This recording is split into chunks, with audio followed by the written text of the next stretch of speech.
Hey, saltwater anglers, and welcome to the Lower Chesapeake Bay Fishing Report, your local report, whether it's good, bad, or ugly. This podcast is part of the Great Days Outdoors Network, and each week we'll be talking to local experts to learn ways we can become better anglers in our pursuits offshore, nearshore, and inshore. To keep this amazing fishery healthy and thriving for generations to come, remember to protect what you pursue.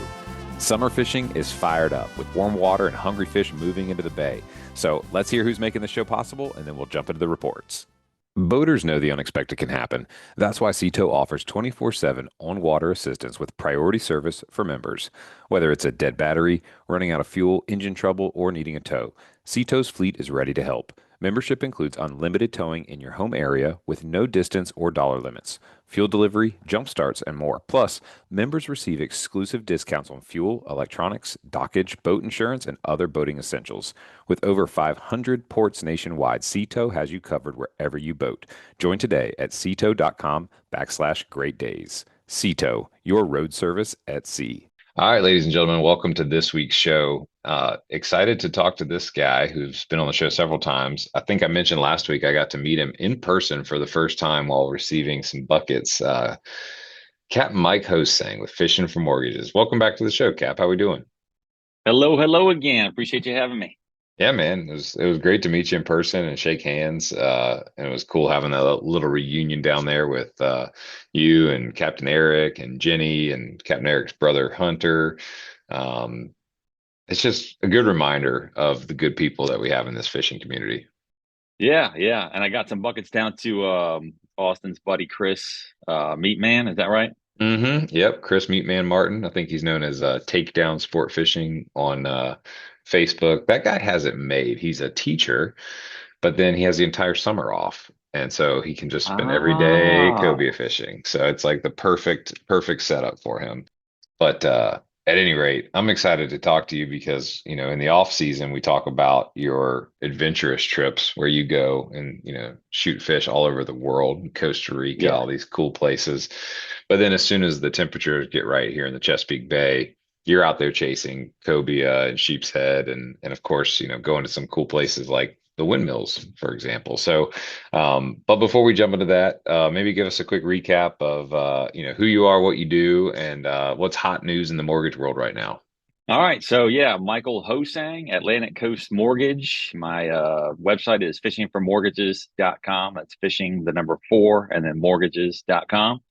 And we do just about every residential mortgage loan that there is, from primary residence, second home, vacation homes, investment properties, DSCR cash flow loans, first time home buyers, VA loans, jumbo loans, the whole nine. Nice. Very cool.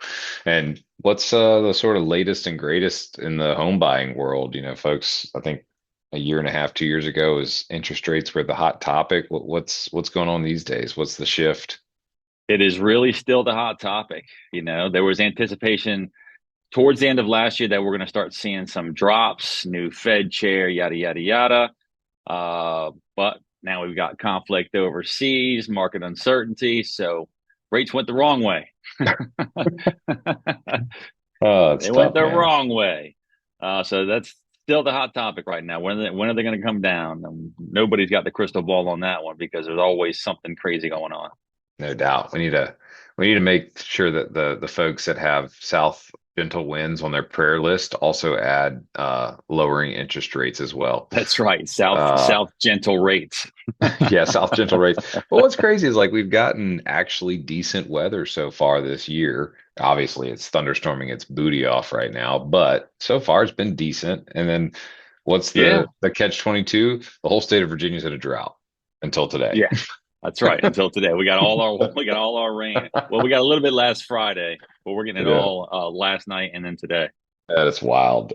But man, I gotta tell you, it was great to finally meet you, shake your hand, and to be put completely transparent. I kind of sized you up, because I'm picturing, this guy who goes underwater for 2 minutes, sometimes 2.5 minutes, and like you're built like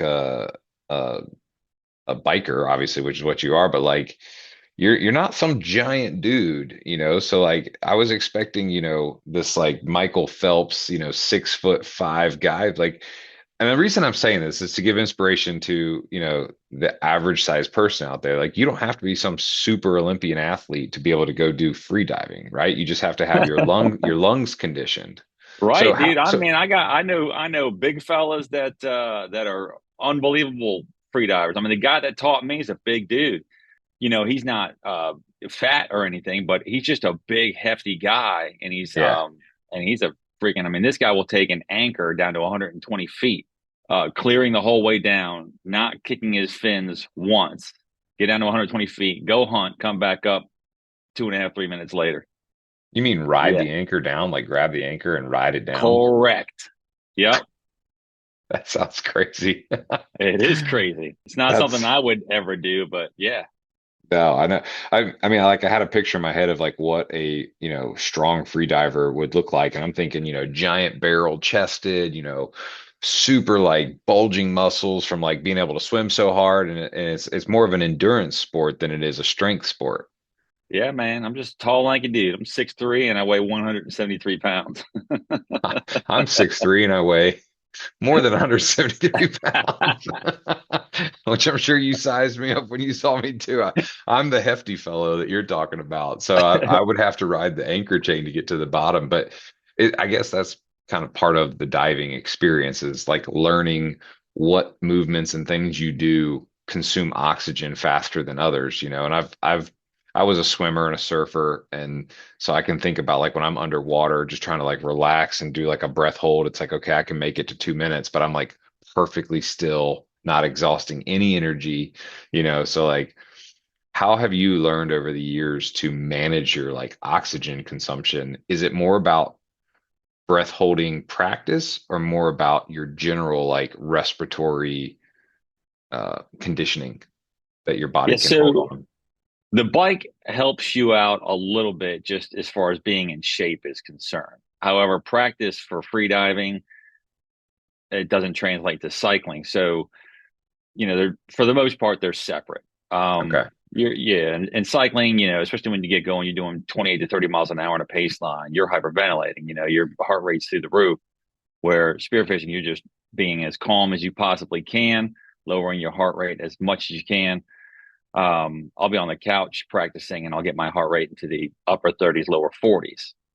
Okay. And so, but that's sitting there for 20 minutes doing what they call tidal breathing, which is just your regular breathing, but it's more methodical. Hmm. Um, and then you do diaphragm stretching. Diaphragm stretching gives you the comfort when you're down in deeper water. And Okay. yeah, so what happens is all of your organs are getting squished the farther you go. And From that so that barometric or atmospheric the pressure of the atmospheric water. pressure, correct. Yeah. And so your spleen starts getting sucked up under your ribs and your diaphragm does. And so as that's being pulled in, you have what's called a blood dump or a blood flow that goes into your body cavity, and that Hmm. supports the weight of the atmospheric pressure, and it keeps your body from compressing into all of your organs. Got it. And Interesting. so, yeah, and so you got to practice that on the couch, and you got to practice your diaphragm stretch, and you got to practice your lung stretches where you're taking a massive breath, and then you do a lot of like side to side stretches while you're holding your breath, and that Hmm. that opens up your rib cage, keeps your rib cage limber because your rib cage basically holds your lungs to their capacity. So the Right. less your rib cage stretches, the less your lungs are able to open up and get more air in, the more oxygen you need, Got it. on and on and on. But yeah, I mean, more practice on the couch is better, but obviously diving, the more you dive, the better off you're going to be. That In the makes sense. summertime, my diving improves significantly from, like in the wintertime, I had to really practice on the couch before I go on like a big trip to Costa Rica because it would have been, a month or 2 months before my last dive session where I'll dive once a week or twice a week while I'm here. Yeah. Um, it's interesting to hear about all the different things that the body does when you're at depths, because obviously we weren't, I guess, by nature designed to be that far down. But then, of course, along came technology and things like goggles and snorkels and fins that were kind of pushing the limits of our physical capabilities. What, in your mind, is a safe for somebody who's never done it before. So like if I went out there with you to try to maybe spearfish a cobia or a sheepshead, off a windmill base, what is a sort of safe depth that I could, try to go to without too much, practice on the couch, so to speak? I can get you to 40 feet, no question, first day. Really? Yeah. Yeah. You got to get over nerves. Nerves cause your heart rate to go up. If I'm in the water with you, I'll obviously I'll walk you through a lot of stuff, prior to, Hmm. and we'll do some like breathing techniques. I am by no stretch of the imagination a freedive instructor, but I can use what they have shown me to kind of help you along. 40 feet's not that far.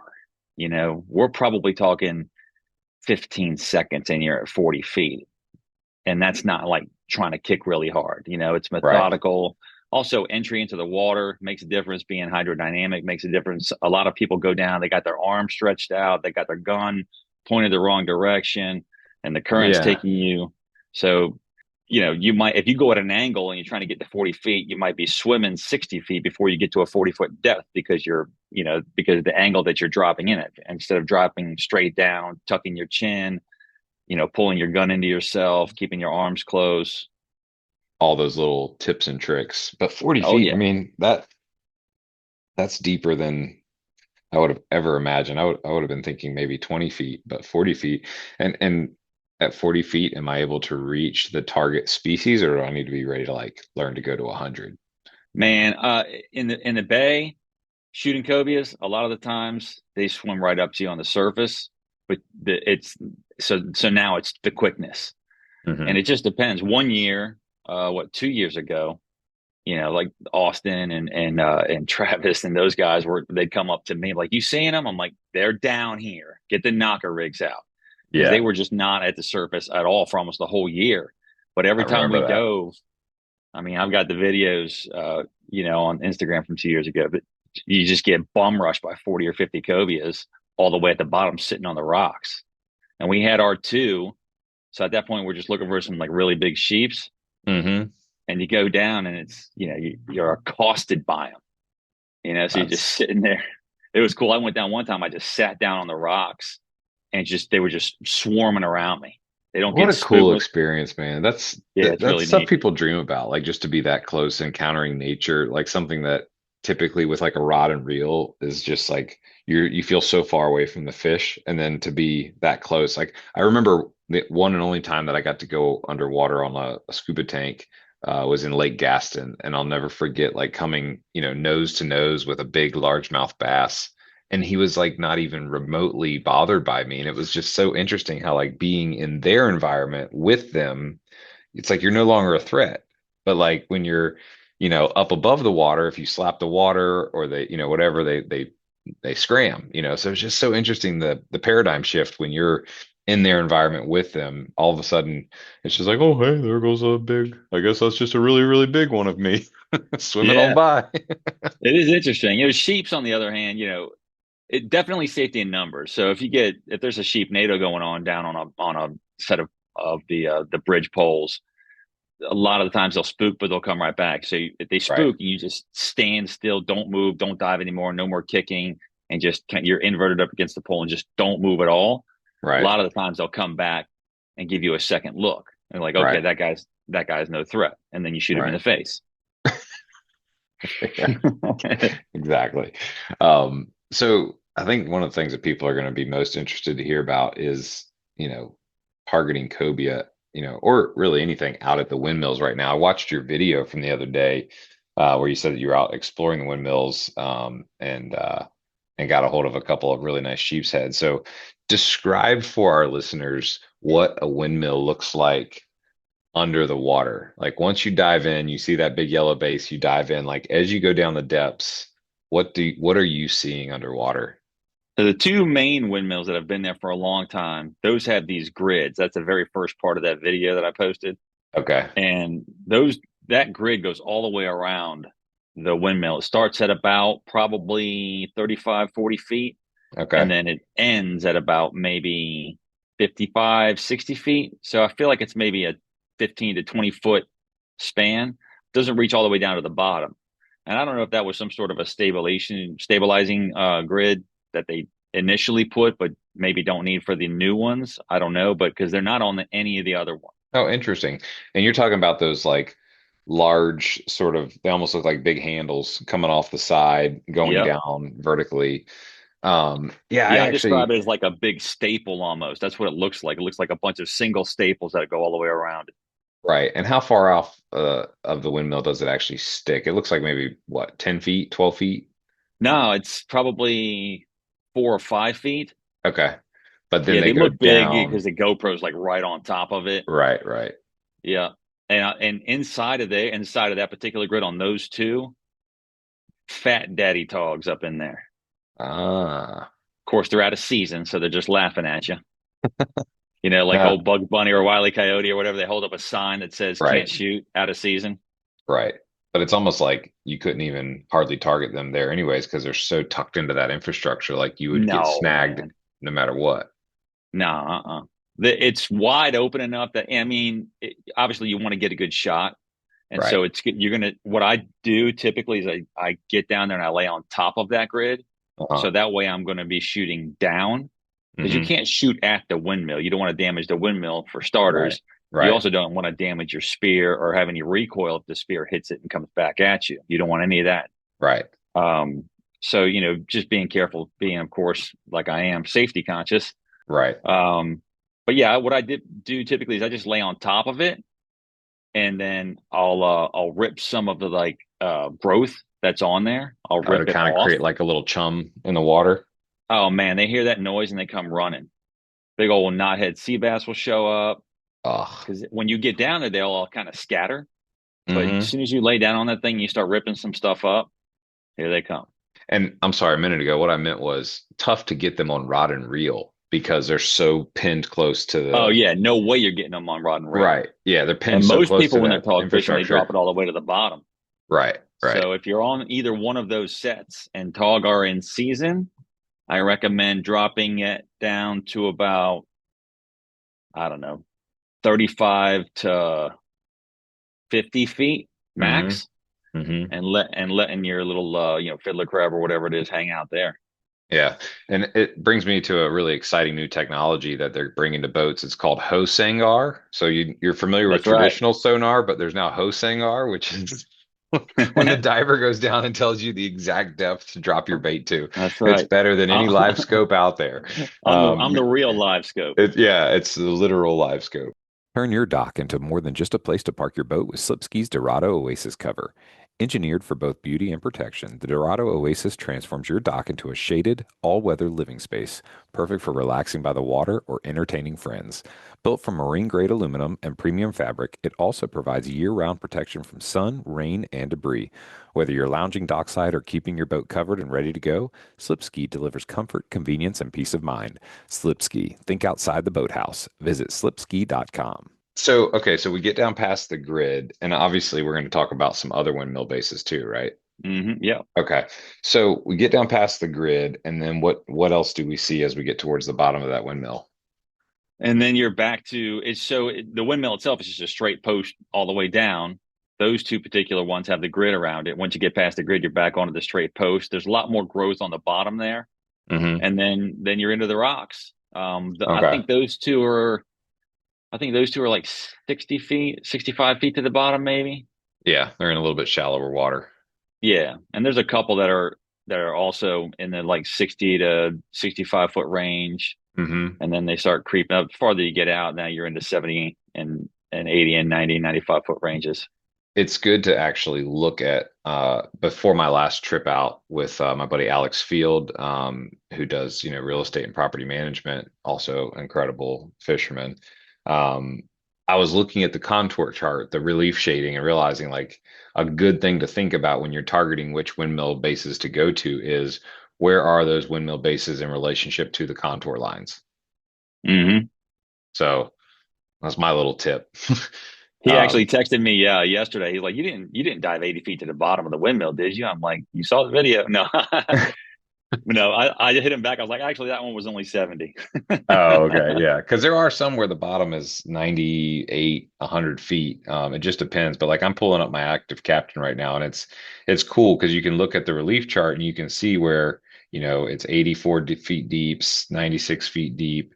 And yeah, I think right up front where the two main windmills are, the depth right there, I think the max depth is 81. So 74 is nearby. And where those are sitting, I think you're right, 81. There's also some really interesting potholes right around the original North windmill too, which I don't know what made those. I don't know if that was some. I don't know. That's interesting. If anybody's listening, Yeah, pull up and your then active captain and look at those two windmills. I mean, there's some really big potholes around the base of those two original windmills. No idea what those are, but yeah, I mean, maybe current, but there's a ton of granite rock, and I found out yesterday that there's like significant piles of granite rock in certain areas compared to other areas out there. interesting. Yeah, yeah, yeah. And Me so, Meaning like certain windmill bases versus other windmill bases. well, yeah, certain windmill bases, not the bases themselves, but kind of like in between the bases from one base to another might have more rocks to help out with the sediment. Oh, interesting. Yeah, I went on and looked up the Dominion drawings because I wanted to understand like when I was thinking about like fishing the bottom for sea bass or flounder. I wanted to understand like when I'm pulling up next to a windmill base, like what is the sort of like target distance to be away from them, for setting up a drift.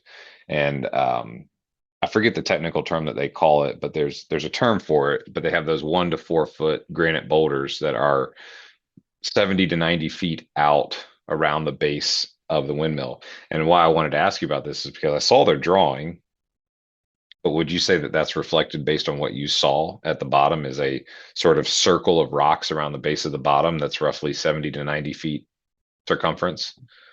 Yeah, there's so I've only seen that one time only because I'm usually diving straight down the base, Okay. um, and then kind of jet out from there. Yeah. This past weekend was super clear. I mean, some of the best viz I've seen out there. I had one day last year that we went, and we might have had 15 feet of viz. Oh, It wow. was just the whole place was just murked up, and so trying to find any fish was just a bust basically. Yeah. Um, but then probably I don't know 2 weeks later we went and we had 90 feet of viz. It was amazing. So Oh, this wow. day was similar. Interesting. But yeah, Yeah, that I did see an outer edge of where I saw some sand okay. on one of my dives. Okay. That kind of confirms what I was thinking then because so if you're thinking about, drifting or whatnot, I don't know exactly how flounder behave or think, but I would imagine that they're not going to be tucking themselves in between the rocks, but probably hanging out on the bottom near the edge of those rocks, waiting for They'll sit something. on the rocks also. Oh, really? Oh yeah, they will sit right on the side of a freaking granite rock. I've seen that 1,000 times in the at the Bay Bridge Tunnel. Huh. Um, yeah, they'll sit right on top of a rock. You can't even shoot them. You try to stab them, you're going to smash your spear. Right? I mean, it's like the perfect place for them to be, really. And you can barely see them. So Interesting. they turn into like pure camo right on the rock. They're the same color as the granite, Yep. and they sit there right on the rock and ambush predators right off the rocks. That's too cool. All right, so take us back to the dive. So you get down past that grid, and I'm assuming you were targeting Cobia that day. I was. Yeah. I personally was. However, the boat that I was with, and he wanted Cobia also, but we had another guy that was on there that was kind of a newbie diver, Hmm. and basically looking for like spade fish or triggers and stuff like that. My plan probably would have been hit every single post we can hit until we find Cobia, Right. because we know that there's going to be spades and triggers on just about every single Every single post. one. Yeah. But yeah, I mean, you're on somebody else's boat. You've got nothing to do with that plan. So whenever you jump in, I shot a trigger, and then there was a really big spade fish that they wanted. So I shot that one. And then that was all the fish I shot until I finally found a cobia. And You did find a Cobia. I But did. I I found don't see a picture of a cobia on a fillet table. So what happened? that's because every blue moon I don't get a good shot. Oh, And really honestly, I thought I had a good shot on him. I saw the spear go straight through his body, but it was lower half. You try to get a good headshot or gill plate shot or, at least peck fin shot somewhere in the head so you can direct that fish around if he goes cuckoo and you don't actually stone him. mm-hmm. And cobias, they're so hard to stone as it is. But yeah, it was a mid body shot and it was lower than the, on the lower half of them. And, it's unfortunate for the fish and of course unfortunate for me because I don't have that fish in my belly. But I never want to injure a fish No, and I know. not make it happen, you know. Yeah, But I mean, it's an impossible thing to overcome. I mean, you're as skilled and experienced of a diver spearfishing, spear fisherman as it comes. And of course, no one can predict, but I am curious, like when you see cobia now with that 43-inch, and we've talked about this before, how like experience teaches you, what you're going to shoot. You're not typically looking for that cookie cutter 44-incher. You're looking to shoot, big ones. yeah, for And sure. so it's a keeper when you see it. But talk us through the gear. So, to be diving at those kind of depths and be ready to shoot a potentially 50, 60 pound, cobia, like you're saying, it's hard to stun. What kind of gun do you have and, spear and bands to be ready for, a cobia? So my guys give me a little bit of grief because my gun is a little bit too big for the bay in general. But I'm predominantly waiting for a cobia to show up. So we'll go and look for sheep, and it's the same thing. If I'm looking for a sheep, I'm not going to go kill 4 sheep just for myself. One Right. or two sheep is plenty for me for the amount of times I can get out there and the amount of Hmm. sheep that are out there. I'm not trying to decimate the population by killing 4,000 sheeps a Yeah. year, you know. I Yeah. go, I kill what I'm going to eat. Maybe if I've got a barbecue coming, I'll kill a few more than I normally do. Hmm. But usually, for me personally, I'll get 2 nice sheep. So I'll bypass a bunch of the little ones, and look around for like anywhere from like a 10 to 15 pounder. That's Hmm. typically what I'm looking for. Yeah. Um, but the whole time, I'm looking for cobia. When the cobia season is in, and even right now they're not really held up on structure. Like say late August, mid to late August and early Hmm. September. But I'm constantly on the hunt for those bad boys because they're just so much fun to hunt. Oh And yeah. Especially sometimes, like I underwater. said, yeah, sometimes they'll come right up to you, and then they look at you for a second, then they turn away, and you've got a good broadside shot. And then sometimes they see you dip out, and now you got to either wait, hopefully they come back, or do a quick dive and try to see if they went down the post. A lot of the times, if they're holding on the poles, they'll go straight down to the bottom, and you can go and find them there in the darkness. And Oh, that's really my favorite part. I like to find them. I'll go down one pole about 30 to 40 feet, and then I'll come off of it a little bit, and I'll scooch by the middle one, looking around, and then get to the other side and look around, and then come up that last one. right. That that to me is awesome because it's kind of like you're like the predator, sneak attacking from the bottom. But the other thing I was just thinking about as you were talking is how cool it is with the windmill bases being out there. It's like it's a spear fisherman's dream, because now you've got all this structure in historically much cleaner water with higher visibility than the bay. I mean, Oh yeah, the opportunity becomes huge, for all the potential species that you could. I mean, I will bet that in the not too distant future, you're going to come on here and be like, I shot a mahi and a wahoo and a tuna and a cobia all in the same month. man, that would be fantastic. I shot mahi out there last year. You get the random schools, but they're small. But Hmm. I for sure I think we're going to get bigger ones in there. Without question, we're going to get grouper and snapper species. Hmm. Um, you know, in North Carolina in the wintertime, if we go diving out there, we see gag groupers everywhere in freezing cold water. And for me, I'm talking like in the 60s, Hmm. And by the way, the thermocline at the windmills, icy. like Really?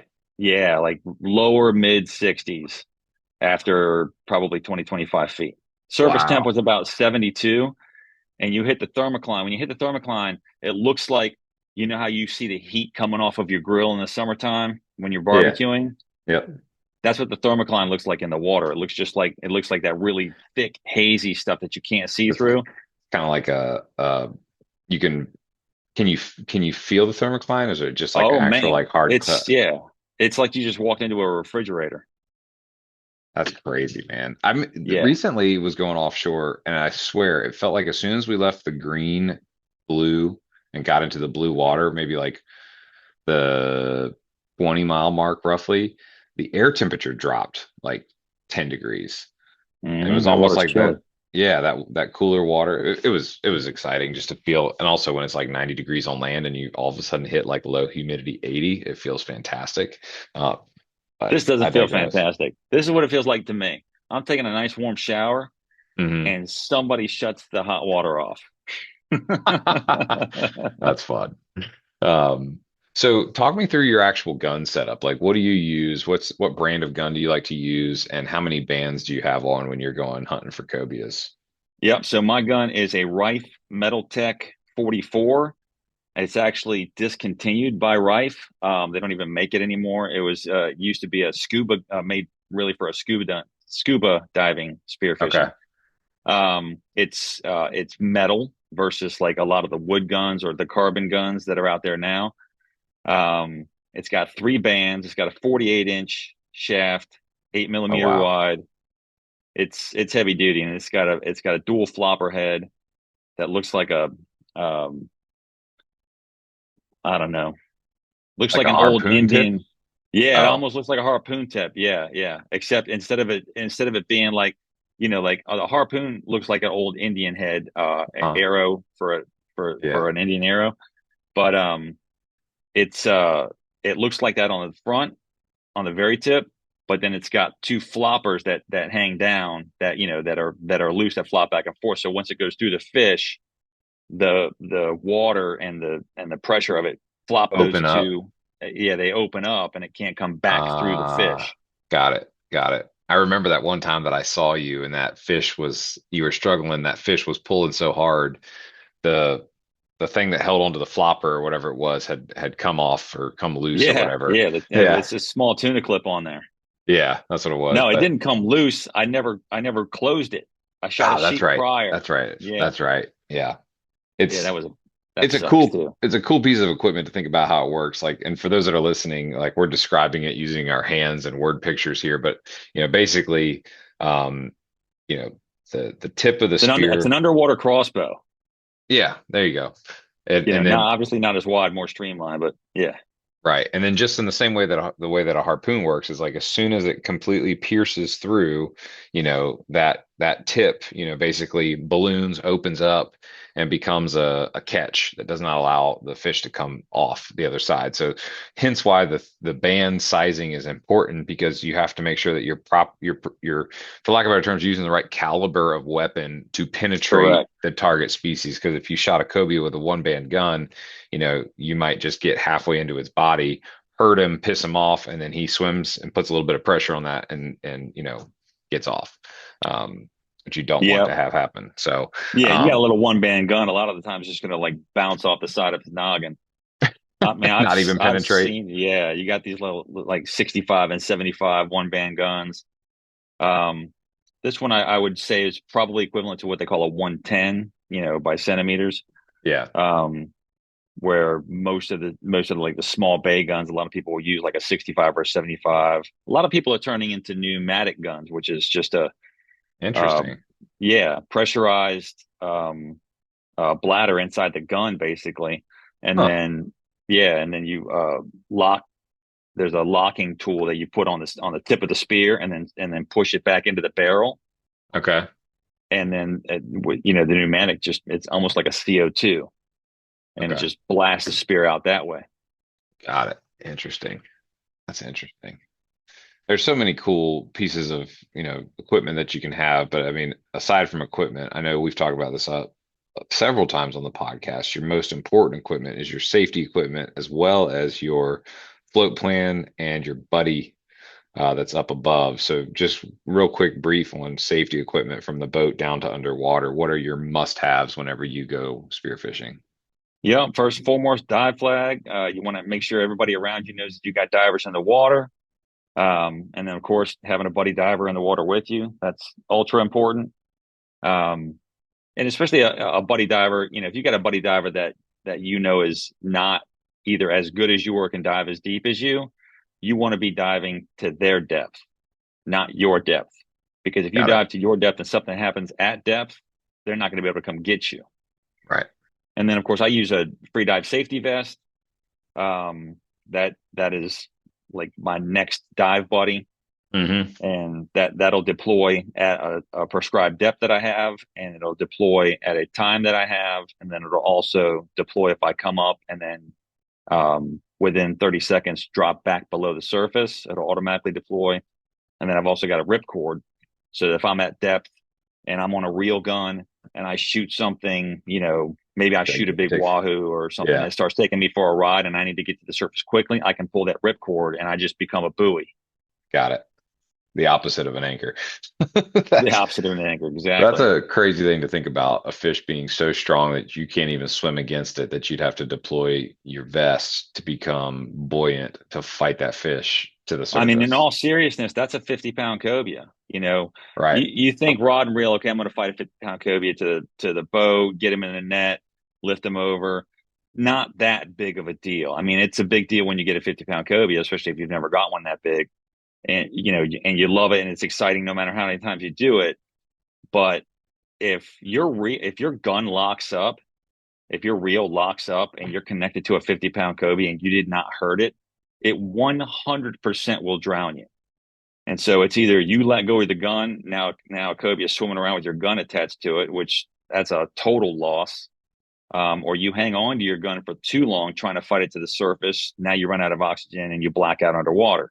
So none of it is a good thing. You got to, so that's where your equipment comes in handy. So obviously good equipment, checking over your equipment all the time. I check my equipment every single time right before the night before I go diving.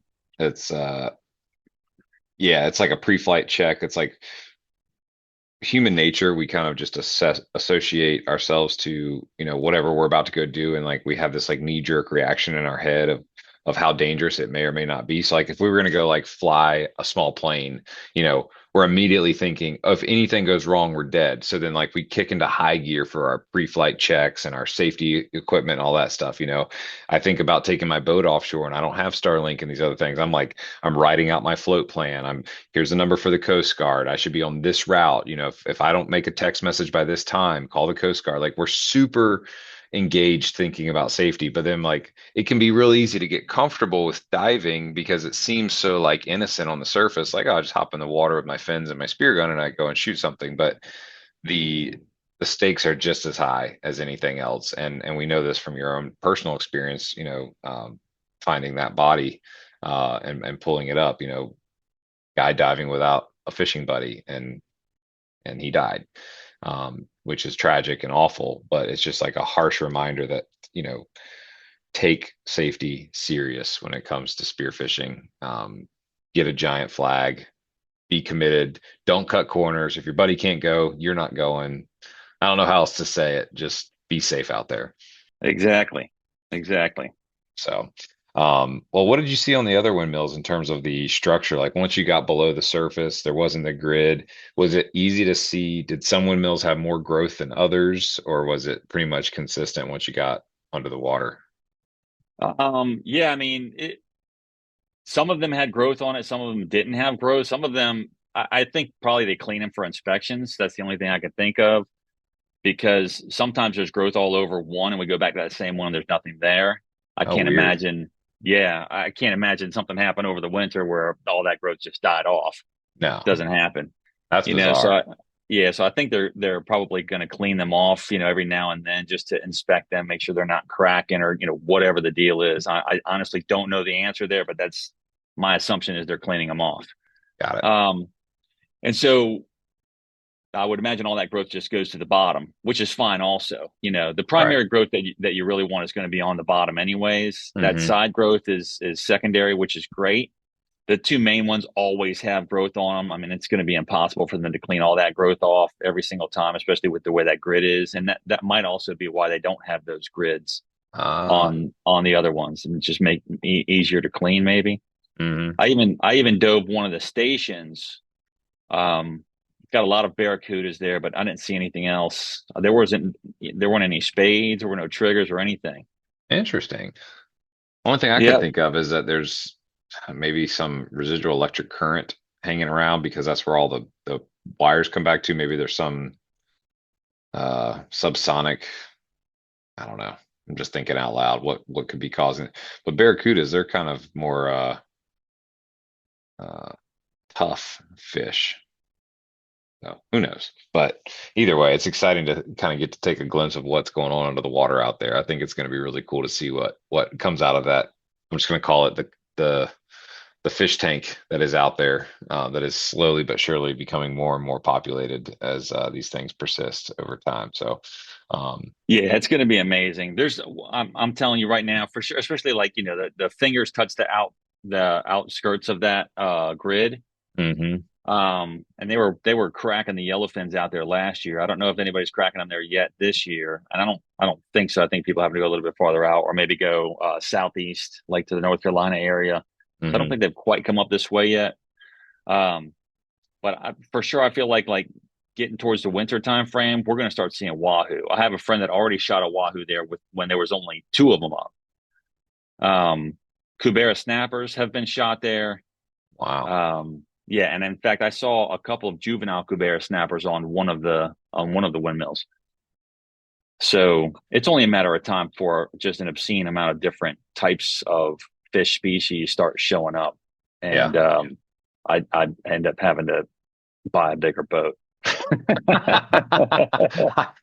Yeah, it's like Dominion Energy already charges it enough for our electricity. Now they're costing us a bigger price tag for more expensive boats. But uh, Exactly. that's too funny. Well, man, I'm telling you, this is the year we got to do it. And we got to get out there. We got to do it. I want my shot at one. We've got the gear ready to go. We've got the boat ready to go. So we got to find our day and do it. The one that I shot this weekend was, I don't know, 10 to 15 feet down. We were, my buddy Mike went on one side of the windmill, or on one side of the post. I went around the other, and apparently he saw it first, and it dipped out from him and came around and saw me, Hmm. and gave me the broadside. So I just did a little what we call a duck dive, where you're about 5 feet under the surface, and like I said, I aimed up, shot on him, watched the spear go straight through, but it was probably a good, I don't know, minute or so. And, they go insane in the boat. You've seen them break stuff in Oh your yeah. boat. They go Yeah, nuts. they go nuts. So imagine going nuts, but he's actually got water to use To as its as his advantage. leverage. Yeah. Yeah. And, just tore through the bottom of the belly. And hopefully it survives. Yeah. It wasn't like a full on gut shot. It was back towards the back of the tail, Hmm. and it was a meat shot. So honestly, I think that particular one will probably survive. In fact, I shot a cobia last year, a 58-inch cobia last year that had been shot previously, Oh wow. and it had been shot through the belly, like Holy through the cow. guts. Yeah, and it had the scar, and it had like a weird piece of like skin growth that grew over the scar. But no question, that was either a gaff shot or a spear shot that had absolutely smoked its belly, and it clearly had no problem surviving. They're a lot more resilient than humans. Yeah, and they're in You salt hit you water. hit me with a gaff, you're gonna have to take me out in the nightingale. Right. No, talking about the power of fish, man, it is crazy. Excuse me a second. It is crazy how powerful they are. And when you forget about it until something reminds you of it, it all of a sudden wakes you up and you're like, holy cow. I had two guys on my boat recently that had never saltwater fished like big fish before. I think they had caught like a couple of small things on like a charter and the Keys or something, but nothing over like a few pounds. And we lucked into one of those giant bull red schools, And these guys were literally getting pulled off their feet, by these fish, and of course I've got my drag set to like tournament drag. So it's like I want to, Right. horse these things in, and it probably wasn't the kindest thing to do to them to pass them down these rods with, the drag pretty much locked down Hey and man, they got 80 to get pound leader. bull baptized. Absolutely. It was a rush, but in closing, I am curious, when you go out next, are you going to do anything different when targeting these cobias, or are you going to just go back and, keep looking at windmills? Yeah, I think the next time I go, it'll be either in my boat or a tower boat because, like I said, it's a 27-foot pilot house that we were in, no Hmm. tower, so you can't. It's too difficult to go looking for them to see if they're in open water. I'm also going to take my flasher floats, Oh which yeah. is it's a like a 30 to 50-foot string of flashers. Some people use CDs, but I've got like a corporation company made flasher set that I bought online, but that hangs down, looks like a kind of a small school of fish, and the flashers kind of bounce around with the current and with the surf, and fish will come up to that, you know? Just to check it out. Yeah, just to check it out. Sharks will come up to it. It'd be really awesome if that great white showed up, and I got some video of that, and it has some cobias with it. And you go down, hang out with the shark, and then shoot the cobia off the back of the shark. That would be awesome.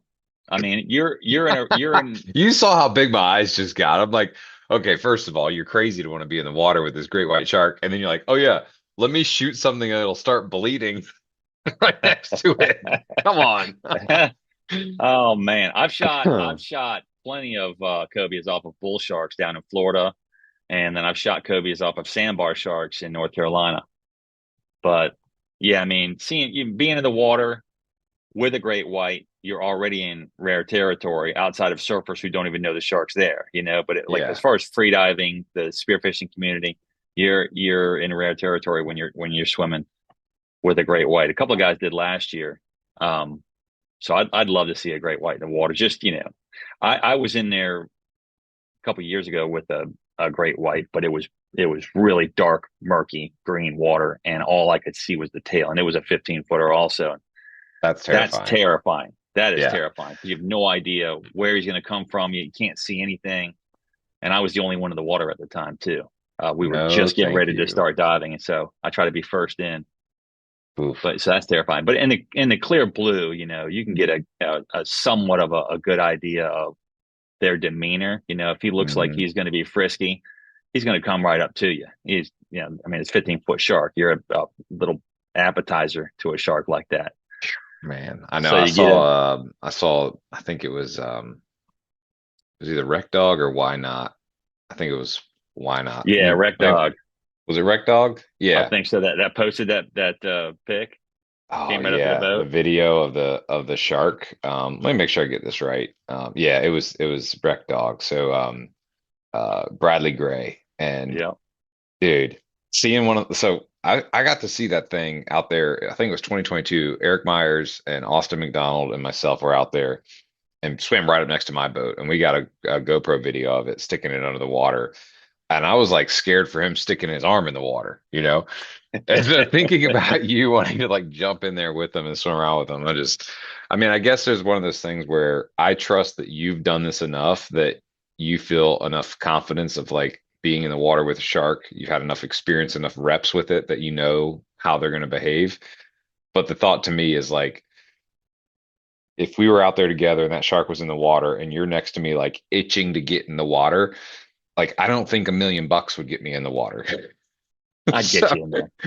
I just I couldn't do it. I literally couldn't do it.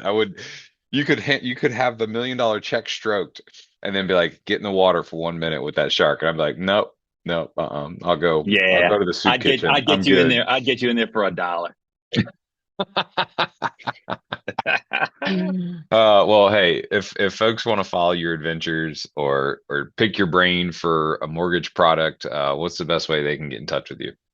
Yeah, you can call me 757-478-6122. Hit me up on Instagram, Fishing for Mortgages. Visit my website, fishingformortgages.com. And I'm on Facebook just as regular old Michael Hosang. Very good. Well, regular old Michael Hosang, thank you for being on the show, talking us through what it's like to experience the windmills under the water, what the thermocline was like, what the equipment you use is, the safety protocols, where to shoot, what to aim at. And of course, thank you for my two new Fishing for Mortgage buckets. I've heard you talk about them for years, and actually having them now, I realize how special they are. They're the best buckets I've ever had. So thank you for those. Amen. Let's go. All right, guys. Well, that's going to wrap up our first segment this week. Talking with Captain Mike Hosing above aboard Fishing for Mortgages. You guys stick around for a quick word from some of our sponsors, our ad partners who make this content great and free for you each and every week. And we'll be back with you real soon. This podcast is brought to you by EMS and Indeck PVC decking. Hooks rust, lines tangle, the one that got away always does. Some things aren't meant to last. This isn't one of them. For coastal homeowners, marina and dock properties, and waterfront builders, Indeck delivers a premium finished surface without the constant upkeep. Indeck's capped cellular PVC dock and deck boards never rot, clean up easily with soap and water, and offer strong slip resistance in wet or dry conditions. Indeck, designed for what comes next. See the full line at pages.easternmetal.com/great days. Pure Flat slick lures are tried, true, and guide approved. Slick lures catch big speckled trout, redfish, flounder, and more. You can cast them a mile, and they produce a highly erratic bait fish imitation with a twitching retrieve. The tournament winning slick has helped many anglers set personal best records. Whether you're fishing the OG slick, the smaller profile slick junior, or the versatile little slick, one is sure to find that unforgettable thump we're all after. Visit your local tackle retailer or pureflats.com for your favorite color and rigging combination. Go sling some slicks today. You can't catch them on the sofa. All right, you guys, I hope y'all enjoyed that last segment with Captain Mike Host saying, like we talked about at the end, if you're thinking about doing any sort of spear fishing, definitely make sure you do a proper gear check and safety check before getting under the water. Observe the buddy system as paramount. But switching gears, I want to talk to a new captain that we've not had on the show before, Captain Alex Brown from the Eastern Shore of Virginia. Welcome to the show, Captain. How are we doing tonight? Pretty good, Luke. How you doing? Doing well, man. Well, you've had an exciting start to the year. Before we jump into that, though, why don't you tell our listeners a little bit about yourself, what kind of boat you run, and when did you get your start saltwater fishing? For sure, yeah. Well, I've grown up on the Eastern Shore since I was 3 years old. I'm now 23. Running a 23-foot Parker with a tower on it, and recently just got a 27 contender, just a little bit, something a little bit bigger. Expand a little bit more, do a little bit more species, target ocean fish, stuff like that. So I actually fished a tournament this past weekend on my buddy Hunter's boat, and that's a 26 pair custom. So Oh, uh, beautiful. it's a super nice boat, big tower on it, plenty of room. That's awesome.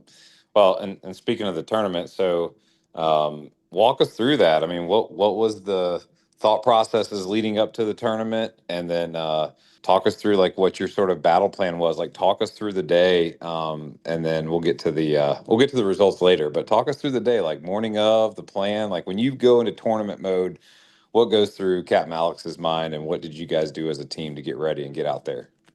Yeah, for sure. We came up with a plan previous week of the tournament, and had the same group of guys that we usually do a lot of fishing with. Me and my buddy Ethan, Luke, Todd, and Hunter. Mm-hmm.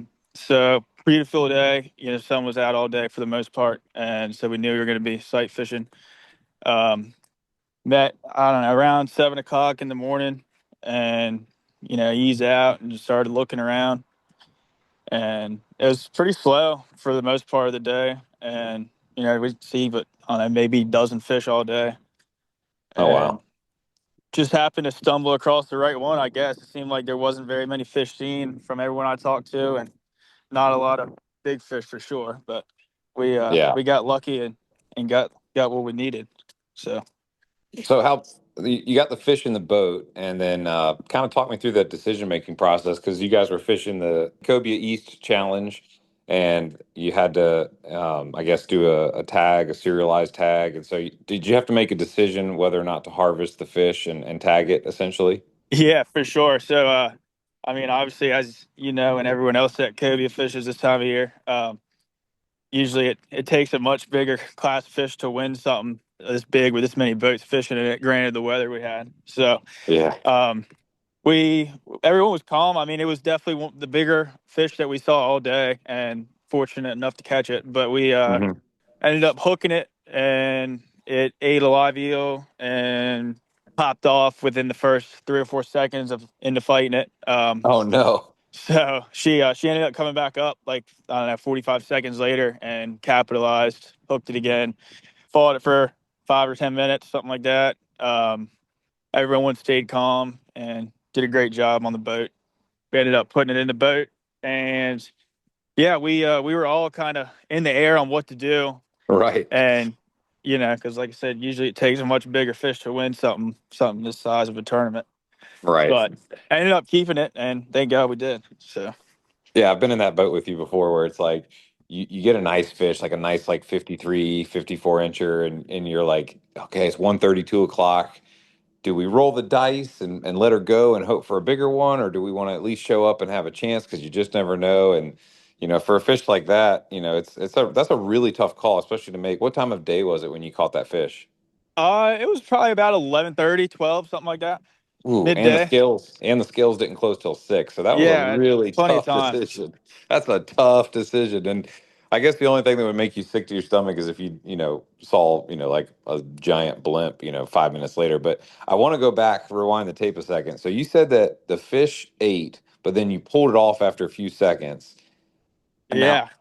now I know for me, a lot of times if the fish pulls off and disappears, I a lot of times just assume she's kind of going to swim away and be gone. So talk me through what went through your mind and how you guys had the discipline to sit there and wait for 45 seconds for her to come back up again.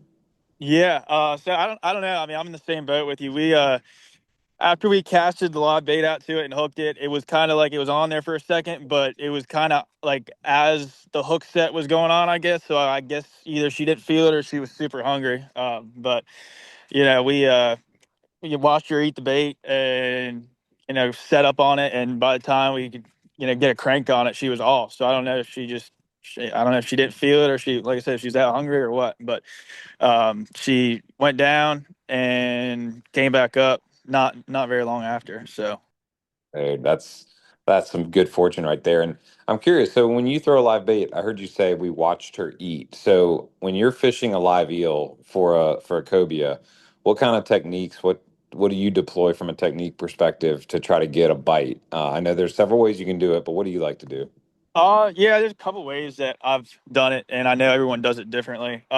With this one, she was kind of close to the boat, so we kind of just tossed it out there and put it in free spool, and by the time the bait hit the water, it was already that close to the fish where she crushed it.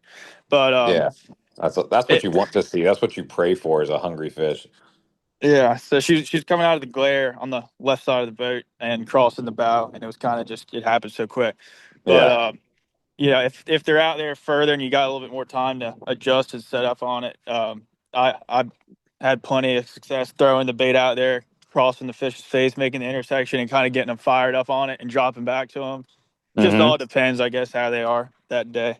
I know everyone does it differently, but So you might adjust it depending on what the fish's initial behavior looks like in terms of like whether they're aggressively going after it or just barely sniffing it. You adjust the way that you retrieve it or work it. But is it safe to say that you almost always fish it where you can still see your bait? You never just let it swim down? yeah, 100%. Just for the sake of if the fish goes down with the bait, acts like it's going to eat it, it doesn't. It's like you might not have another shot at her.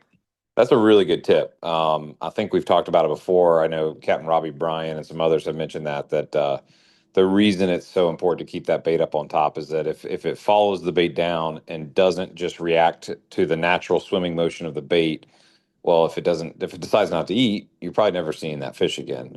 Versus keeping it on the surface, they might stay at least curious long enough that you can either send another bait to them or at least create some sort of a reaction bite by working that bait and working that eel.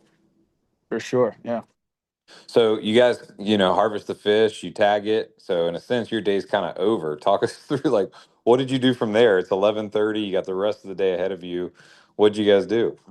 Well, we kind of just hung out and fished. I mean, we all had the day off from work, and it was a beautiful day, so We just, fished around um, where we caught the fish, which is right there around Latimer Shoal-ish area, Uh-huh. and just enjoyed the rest of the day. And granted, we didn't think we were gonna win the tournament whatsoever. Maybe potentially place, who knows? But Hmm. we fished around and saw a few more fish, nothing crazy. And went in, cleaned the boat up, weighed the fish, and sure enough, we got lucky and got first place. So by an That's ounce. So that's what I was gonna say is like what time did you actually weigh your fish? I don't know exactly. I don't know, probably around 5:30, 5:25, something like that. Okay, so close to the end. So I didn't know when you guys weighed because I had an experience in 2023 when we won the Wallace's tournament where we were the first boat to weigh, and so then we didn't like you didn't think that it was going to do anything, and we had to sweat watching every. And of course, you're watching the big dogs roll in. You're watching Aubrey roll in. You're watching Zach Hoffman roll in. You're seeing all these guys roll in, and you're just sweating as they open up their bags and thinking, oh, they're gonna, knock me out of here in just a second. But for you, it was like a half hour sweat. Like, what went through your mind when you got there and started talking to people and realized what the current scale was? Yeah. We were checking Facebook and checking everything on the way in, seeing what had been brought in, and seeing if it was even worth weighing the thing at first. But it appeared on Facebook at least, or I can't even remember what the leaderboard. I guess it was on Facebook. Yeah. I think it was Um, like a 40 pounder and a 29 pounder was hanging out for the y- longest time. yeah, it was like something like that. And I mean, we all knew that the one that we had was right there in between 37 and 41, 42 pounds, something like that. Mm-hmm. So, with How 40 long? pounds How being, long? How long it, was your fish? it was 52 inches. So, 52 inches. Okay. yeah, and it wasn't skinny, but it definitely wasn't super thick. So, Right. um, it was a nice fish, but we knew it was right around there at 40 pounds, and that's what first place was at the time. So we threw it up there, and I think Zach weighed his, I don't know, 10 or I think it was what, 5 minutes before the tournament ended or something, 10 minutes before the tournament ended. So Yeah. we Oh my gosh. That kind of had to just, be. yeah, it was crazy. I mean, we stuck around and cleaned the boat up a little bit, and the guys on the location we were at told us that we got first place, and off we were across the bay to the Wide Rock. So Oh, so you were over at that's right. So you were at the Eastern Shore location. So there probably wasn't nearly as many boats weighing over there. So you're kind of just like off on your own, weighing your fish, thinking like, oh, we'll see what happens.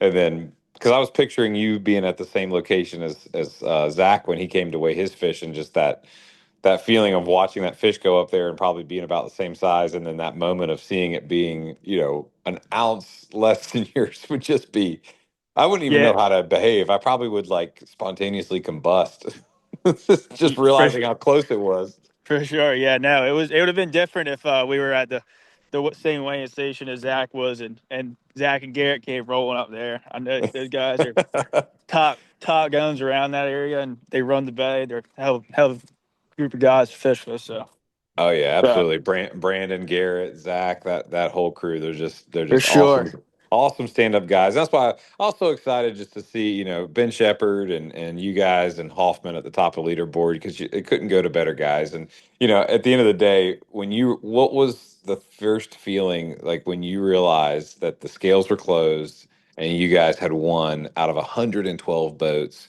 by 1 ounce? What feeling went through your body? I don't know. We were pumped. I mean, we were high fiving each other.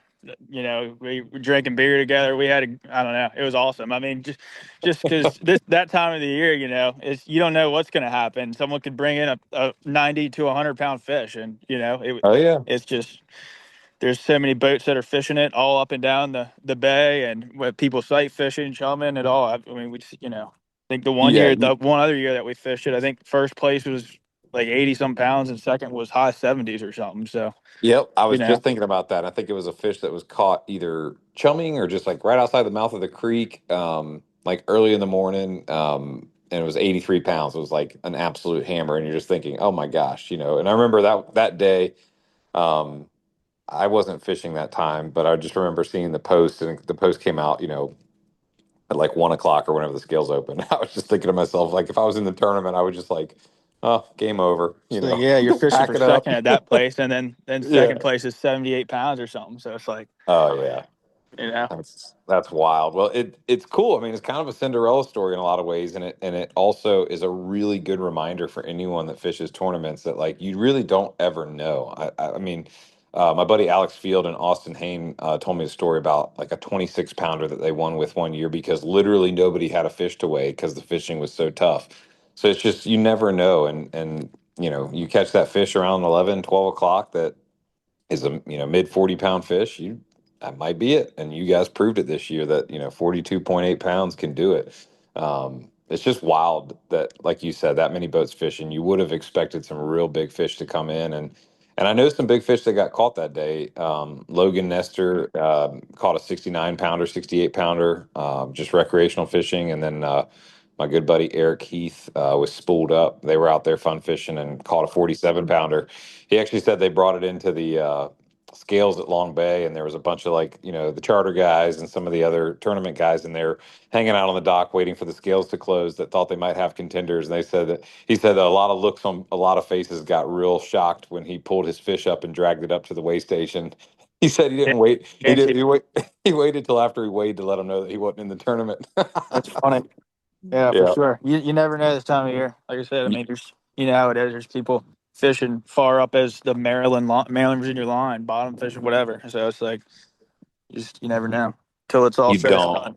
You don't. And you guys were part of a record year this year in terms of the tournament payout. I think, what was the total purse this year? Was it? I can't remember exactly. I think it was just shy of 100 grand or something. Yeah, which is crazy to think about because, years ago, these Cobia tournaments were just kind of like, it's a Cobia tournament. It's kind of like the nice little pat on the back, like, oh, you're fishing a Cobia tournament. Well, you might win $5,000. But now, I mean, we're scratching the surface of like almost being like a small tuna tournament or a small billfish tournament because $100,000 is nothing to sneeze at. And I think first place for you guys was just shy of 60 grand, correct? Yeah, I think it's like 58, something like that.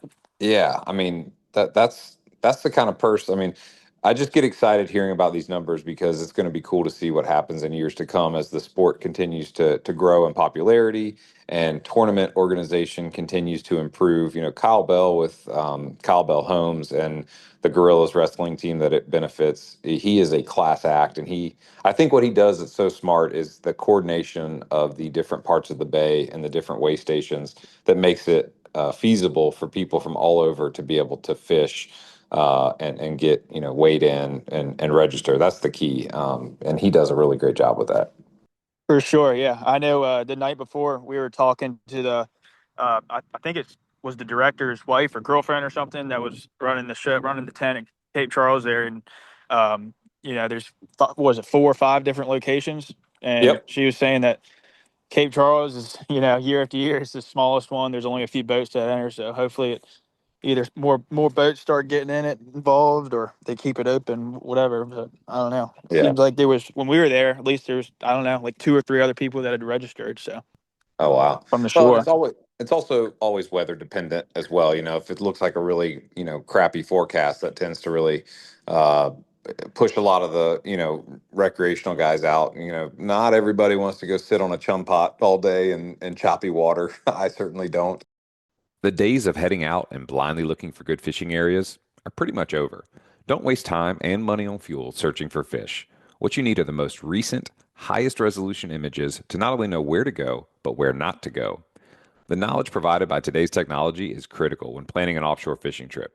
So make the choice that captains all up and down the East Coast make and choose Hilton's Real Time Navigator. The easy to use interface and excellent customer service will have you on the fish every time you go.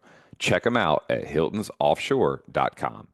Switching gears, so you guys on Adrenaline Charters, you said you've just recently gotten the 27 contender into the fleet. That's a great platform. They're so good for fishing. I know several guys that have them and just love them. That full walk around and all your storage and fish boxes. What other types of species besides cobia are you guys going to be focusing on this summer? Cobia, red drum is definitely, top 2 or 3. Sheepshead do some of that. Trolling, obviously, Spanish mackerel, bluefish, stuff like that. definitely have gotten a lot more into the offshore fishing over the few years. That's more something that we all just do as buddies and friends and stuff, considering, it's not exactly the ideal boat. People want to pay thousands of dollars to go offshore and all that. Not to say you Yeah. can't do it, but Right. there's a lot drier, faster boats that can get out there and get the job done. So Right. yeah, mainly just, bay fishing, stuff like that. But Yep. That's very cool. Well, and it's cool, coming out of the Eastern Shore. Do you guys come out of Cape Charles primarily, or are you on trailer and can kind of launch from wherever? usually it stays in the water. Keep it at the oyster farm there at Cape Charles. Hmm. But dude, some trailer in the spring, just kind of, cobia fishing in Outer Banks and stuff like that before they get into the bay. It's nice to be mobile sometimes. Yeah, absolutely. And that area over there, I mean, Oyster Farm is kind of like this hidden gem. I've been over there a few times. My uncle Bruce lives over there near the golf course. But what are some of like the cool things to do right there in the heart of downtown Eastern Shore, Cape Charles, restaurants or otherwise by boat? Like, what are some of the happening spots that folks that have never ventured over there should definitely go check out? For sure, yeah. The Shanty is a great place to go and eat, and they've got live music on the weekends. They've got the boat docking contest every year. I believe is in August, first week of August, something like that. There's the Jack Spot that's south of Cape Charles, in between, just south of Chesapeake a little bit, which is a cool spot to go. Take the boat up there, hang out for the day. Cape Charles is for sure. It's growing year by year, and it's a lot different than it is 10, 12 years ago when I first started fishing out of Cape Charles. But yeah, there's a few good restaurants. It's kind of quiet, but uh, we do a lot of fishing out there, and it's just a cool place to be. Yeah, so if somebody, I mean, and I think the Oyster Farm has like these cool little cottages you can rent, and then of course you can camp at Peak State Park too. I think they have like a KOA or some sort of a campground right there at the Jack Spot. Yeah. So somebody could really make a weekend of it to, maybe get up with you and book a trip and then plan the weekend around it and really enjoy themselves up there. And going back to the Jack Spot, how do you get in? Like if you're coming by water, how do you get to the Jack Spot? Well, there's a few different ways that you can go. You can split the fish traps, the pound nets. They're off of like Kid to Peak, south of the ships a little bit. Or you could go around and come in from the bay. We usually just go in through the fish traps because we're kind of running along the beach from Got the it. north. But there's all kinds of boats that are coming in there from everywhere. There's a ton of Virginia Beach boats that come up there and hang out on the weekends and all different kinds of stuff. I think you can drive up there too. So I know you used to be able to. I don't know if you got to be camping there for the weekend or not now, but Okay. um, And they've got like a full sort of little restaurant bar out there that you can walk right up to and get service. And you basically just sort of anchor your boat there in like waist high water and then just walk up and get served, right? yeah, that's right. Yeah, Yeah. It's kind of like it's a, cool. It's pretty cool, and yeah, it's it's it's like a kind of quiet, but Bahamas type vibe when you get over there. Like everybody's just in vacation mode, so to speak, and it's just like good vibes. Everyone's hanging out, enjoying themselves. It's a lot of fun. I've been there one time, and I definitely would like to go back because it was a really cool experience just seeing all the boats and everyone's hanging out and having fun, music playing, people walking up and down the beach. It was great. yeah, for sure. It's a cool place to be. It doesn't, there's plenty of people that know about it, but at the same time, it doesn't get busy enough to where you're in line waiting for a drink for 30 minutes. So it's a cool place to be for sure. Absolutely. I've got one more question for you. So back to cobia fishing. One thing that I have noticed whenever I'm fishing up sort of like that eastern shore region, which a lot of times is a huge advantage when the wind is out of like the north and the northeast, because you're able to come out of there and you're pretty much protected and you can fish pretty much from like what is that first red buoy down there? Is it number 20 Uh, by the ships? yeah, you're talking about in Baltimore or the? I think it's the Cherrystone Channel. It's like the most eastern part of the Cherrystone Channel, like where you when you come up to it from the bay, the ships are almost like dead across from it, or maybe 36. no, it's way south of that. So like, or sorry, way east of that. If you're coming up like from, say you're leaving from the Fourth Island and you're headed towards the concrete ships, and you enter the Cherrystone Channel, headed north towards Cape Charles. There's a little red buoy there. I can't remember the exact number of it, But I'm picturing like my relief shading in my head, and it's like the very start, the very tip of the where the channel starts to get deep, heading up towards like Plantation Light. What is it? Yeah, Ah, I know what you're talking about. I think they took it out actually now. It's just a day oh, marker really? now. But Okay, got it. um, yeah, I know what you're talking about. I can't Yeah, remember what number it is either. But yeah, but that whole area from there all the way up to like 36 and 38, and that channel, and there's obviously like the nice shallow that's up on the shore side, and then you got the deep channel, and then you got the shallows on the other side, kind of towards the anchored ships.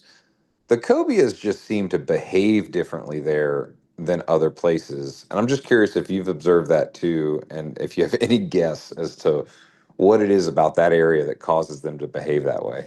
yeah, I don't know what it is. I mean, it seems like over the years they swim 1,000 mile an hour quicker than they Yeah. usually do. They're just, I don't know if it's just more boat pressure or what it is, but it's definitely once you go from end of June and transition into the later summer, it's definitely a lot a smaller class of fish. From what I've noticed the last few Yeah. years, I don't know, they're zigging and zagging all over the place. And I don't know, it's different for It sure. it is. I mean, they're like it's like they're on cocaine or something. They're just swimming Something so fast. It's they don't like know what. Yeah. yeah, they must have taken like a pit stop in, somewhere, and boom, they're just like fired off. And I don't know, I guess the mouth of the some of the rivers spill into there. I mean, maybe they're males trying to find females, post spawn, or I don't know. It's just very interesting that it's that area specifically where they swim so much faster. Yeah, it's funny. It's weird for sure. I don't Yeah. know. I don't know what it is, but it's It, crazy. it is. It is. Well, back to your tournament experience as we kind of wrap up. Once reality set in that, like, oh my gosh, we won this tournament. Me and the boys did it. This is incredible. You got a little loose change in your pocket now. Are there any new things for the boat or special rods and reels? Are you going to treat yourself to anything special as a little gift to yourself for winning the tournament? Yeah. So the boat did not come with a tower, so that's the next step. That was the next step, no matter what. But that'll definitely be going towards it. So Nice. So tower on a contender. That's a for perfect sure. use, perfect use, and hopefully that'll be a good ROI for future tournaments that you guys either place in or win as well.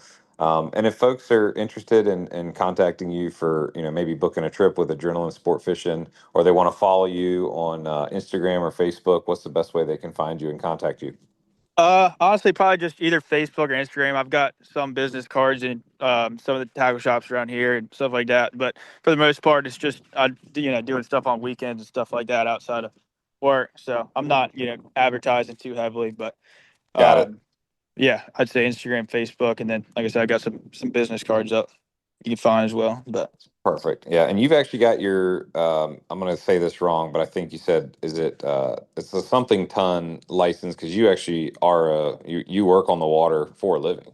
yeah, I recently started about 6 months ago working on a tugboat now. So Very I got cool. my 100 ton, not for that reason, but that was one of the classes they were offering at CMTI at the time. I was trying to take it, and it just happened to work out Yeah. to be that's what it was. So No, that's a great piece of accreditation to have for yourself. And I'd be curious, for the average captain that's a recreational, captain that goes out and runs their, center console, like what would you say is something that you learned in 100-ton captain school that really made you go, oh wow, and maybe caused you to change or adjust how you look at a boat or run a boat? Any nuggets of wisdom you could pass along as a 100-ton captain? I mean, not too much. I know I believe it's one more exam at the end of the class, and I know it's a week instead of the week long class for the six pack. It's a whole nother week added onto it, so it's a 2 week class all in all. Um, it's definitely a great thing to have, whether you're trying to do something with it in the charter business or not. It's Hmm. awesome to have, but it is a lot of stuff involved in it that you um, wouldn't think you need to know to become. If you want to become a charter captain, a lot of science and all that stuff involved in it. Oh, interesting. I would not have thought about the science. Is there a lot of Clouds, like, stuff like that. Just weird okay. stuff, different stuff. But Interesting. Like to be able to like almost like make your own weather report, so to speak. I guess I don't know. That's interesting. And then in terms of like the navigational education, like I heard you use the term day marker. So I'm assuming like you're kind of forced to learn all the sort of signs, like just like when we took our driver's ed test as kids, like it's the same thing but for the water. Yeah, pretty much different buoys, all that stuff. Very There's the cool. chart plotting section, all that good stuff. Very But cool. Well, one of my favorite closing questions for any Cobia charter guide is like, what's your biggest or favorite Cobia memory when you think about all the times you've been fishing? And I know this recent one is very special to you, but take this recent one out of the equation. Biggest or favorite Cobia experience? um, this was by far definitely one of them. I've got a couple um, down there with Aaron Beatson. Do a lot of fishing with him, Cobia Killer and Outer Banks.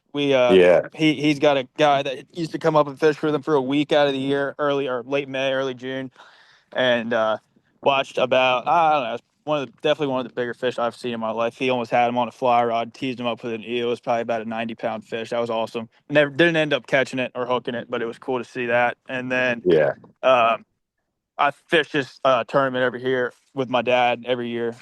It's just a small tournament that one of my buddies puts on, 25, 30 boats, strictly bottom fishing. And it's a Oh, that's cool. Saturday, Sunday tournament, half day Sunday. And we were on the way in from fishing, bottom fishing, and didn't have one to weigh at the time. And passed a crab pot with a leatherback wrapped up in the crab pot, and it had like I don't know a dozen cobias on it, and we ended up catching the biggest one on it on a bucktail on the way in and winning the tournament in the last 30 minutes. So that was pretty cool too.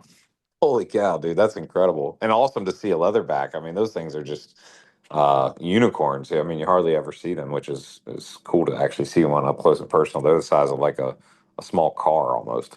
Yeah, for sure. Yeah, it was crazy. I mean, usually, I mean, I think I could count on one hand how many of them I've seen in the bay. The ocean's a different story, but Well, take me back. So you said it's a strictly bottom fishing tournament, but you guys managed to catch one on a bucktail. Yeah, strictly. I mean, you can't get in the tower. That's pretty much. If you have one Okay, swim by the boat while you're anchored up, if you see one, you, understood.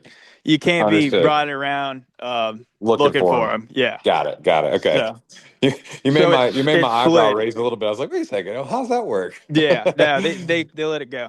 That's So cool. That's cool. Yeah, that's awesome.